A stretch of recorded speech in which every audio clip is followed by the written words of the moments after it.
this is about Aspen C120 waste tanks and where they are and kind of the care of the waste tanks, a little bit of that kind of story. So I'm going to start off with my boat shape here again, so you've got an idea where the waste tanks are. This is the bulkhead again, and this is the quarter berth area here, and then this is the liner, and there's the shower in here, and the head is here. Okay, and then underneath the head there in that part of the boat, so the floor is here, the liner actually comes down and in like that, and underneath this whole section and all the way back into the floor of the quarter berth is actually a holding tank. Okay. Okay, and then on the port side, you know, you've got your head is basically here, and this is the quarter berth. And on this side, you've got the generator right here, and right underneath it is, you know, this comes down. I actually got this backwards here real quick, but on this side of the boat, so we come down, we come over. It's a really crude boat.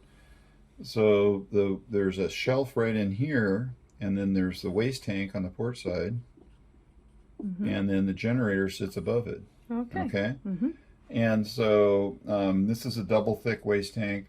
In total, they each hold about 40 gallons. Mm-hmm. And the macerator pump for this one is right in here.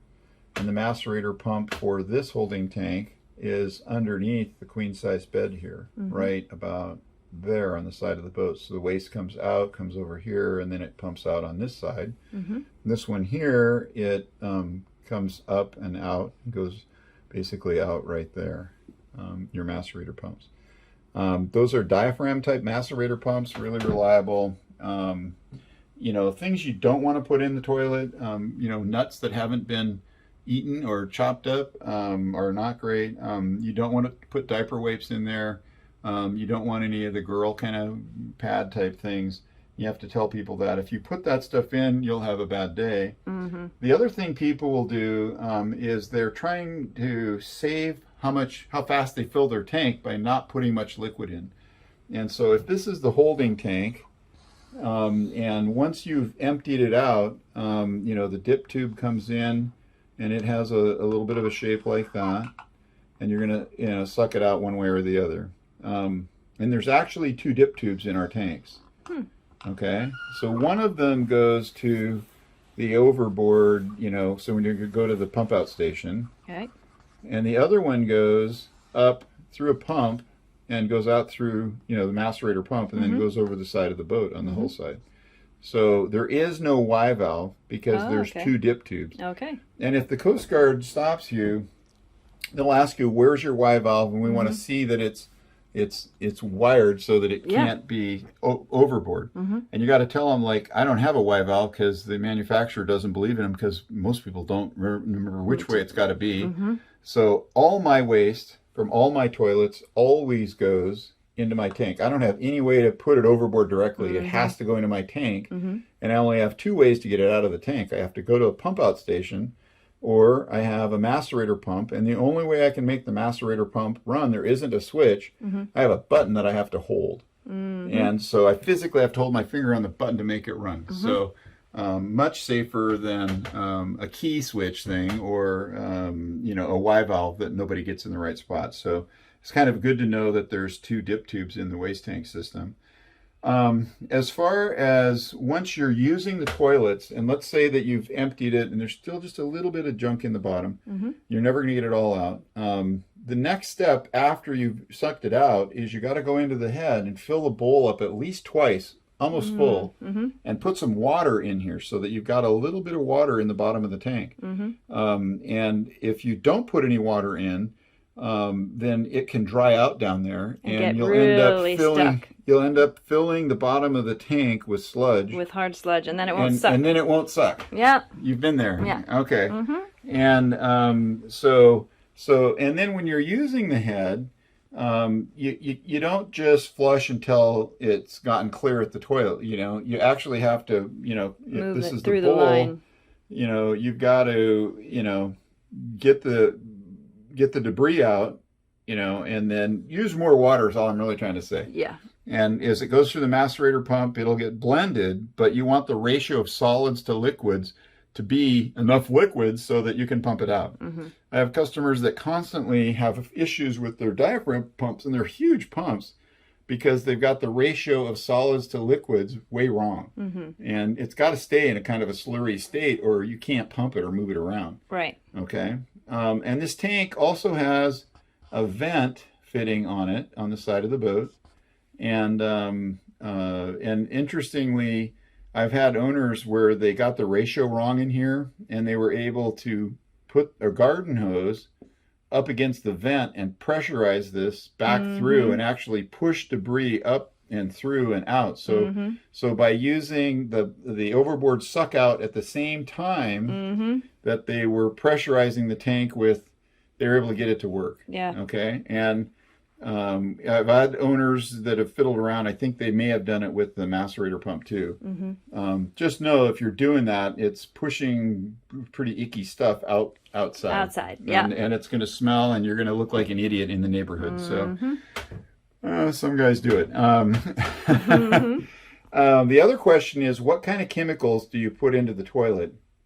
And what I've found is that there's two things. There's OxyClean, I don't know how you spell it, clean, and then there's the Thetford chemical, if you will. And the OxyClean is basically almost like fertilizer for the bacteria, and it's got when you put it in, the bacteria in the tank gets really excited and it gets really hungry, and it feeds it, and it basically will take the inside of a tank that's dirty and brown and clean the inside of it, cleans it really well. And when I'm cruising with the boat, after I've emptied it out, I'll put a bowl of water in, and then at the point I'll put in a half a scoop of OxyClean from just, it's inexpensive stuff. I'll put that in, and you don't just dump it in the hole, you spread it around the bowl and then flush it. So you don't dump a whole pile right here. Right. You actually spread it around the bowl, and then when you flush, it'll slowly go into the pump. And on my own boat this summer, I had been dumping it in. I thought, well, dump a little in, dump a little more is better. And then my head stopped working. And it's like, it was working. Right. It worked all summer long, and then it stopped working. And I put another fuse in, and it's popped it again. And I thought, man, I must have wrecked the motor, or must have wore out. Clogged it or something? Right. So then I left, and I came back 4 days later. And before I didn't even put a fuse in and test it. I should have. I just figured that it was plugged, or because I had a bunch of guests on the boat, I figured it was plugged or it was bad. I had a new motor with me. I'm ready to change this thing out. It's not an ideal job. No, it's not. So I got it apart. I got it off, and it all looked great. Oh, you did? No problem. And I thought, well, gee, it looks fine. I'll put a new fuse in and see if it runs. And the thing ran fine. So I'm sure what I did is I dumped the powder in, and in that deal, there's a blade that spins with a whole bunch of stainless steel cutters. And I'm pretty sure I locked it up with the OxyClean powder. And it, over the 4 days, it had dissolved into the water. And so I put it back together, it worked fine, still working fine. Yeah. So now I have a spare pump motor that I don't need. $250, oh well. But so that's something to know. But the reason I like OxyClean is that the boat always smells fresh. The inside of the tank is clean. I think that my sender, unit for how much is in the waste tank probably works a little better, although mine is actually stuck right now. But it did work most of the summer. That's the one problem, is the sender units in the waste tanks. Basically, it's a shaft that has a donut in it that has a little magnet, and it slides up and down, and it's inside a chamber that has a tube that has a bunch of little holes, supposed to keep the debris out. The darn things never work perfectly. They usually get you a summer, and then you have to take it apart, the sender out, take the sender out, clean it, and it's kind of a pain. It's not an ideal job. My guys hate it, but I think the OxyClean keeps that cleaner than the Thetford chemical does. But there is a time for the Thetford chemical. So the OxyClean is sort of like fertilizer for the bacteria. And if you're using the boat regularly, I think it's the best smelling and it's the cleanest, and it's probably the best for the environment too, because essentially it's a promoting bacteria kind of a thing.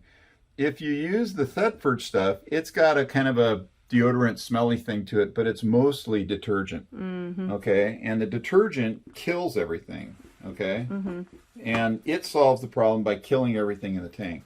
So if you try to use OxyClean when you're going to leave the boat for 2 or 3 weeks, it will clean the tank up, promote the bacteria, and then what happens is the bacteria runs out of food and it dies. Yeah. And dead bacteria really smells bad. If you think waste smells bad, dead bacteria is worse. Yeah. So what I'll do is I use the boat with OxyClean when I'm going to leave it for a couple of weeks or winter. I'll empty the tank, flush it in with fresh again, pump that out, put in a little more fresh, and then I switch to the Thetford chemical with the detergent, and I let it sit for extended periods of time with the detergent in it.